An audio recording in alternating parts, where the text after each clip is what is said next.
Assalamualaikum anak-anak. Hari ini kita belajar pembentukan negara Madinah.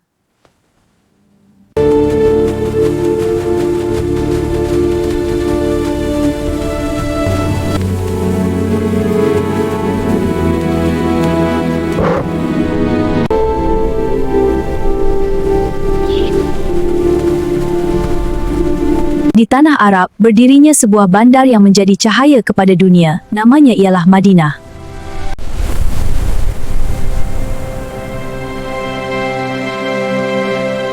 Madinah terkenal dengan kebun kurma dan menjadi tempat persinggahan pelbagai kabilah. Sedap.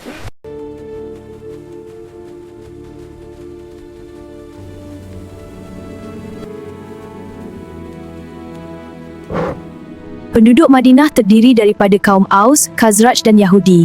Mereka hidup di bumi yang sama. Dalam kalangan orang Yahudi pula terdapat 3 puak, iaitu Bani Kainuka, Bani Nadir dan Bani Quraizah.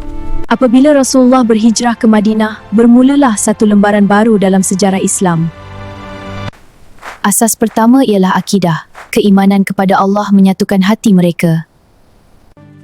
Madinah ialah negara Islam pertama yang didirikan oleh Nabi Muhammad SAW.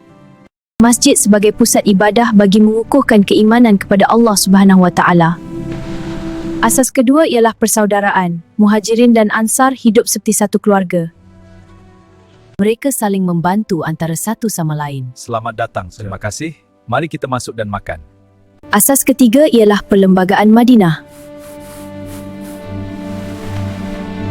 Ia menetapkan hak dan tanggungjawab semua penduduk tanpa mengira bangsa dan agama.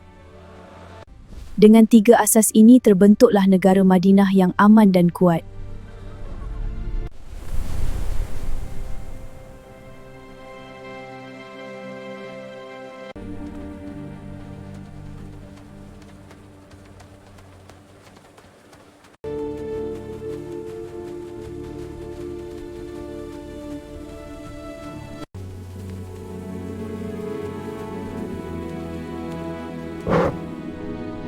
Sirah membimbing kita menjadi umat yang bersatu dan berakhlak mulia. Jumpa lagi dalam pembelajaran seterusnya. Terima kasih kerana menonton. Jumpa lagi.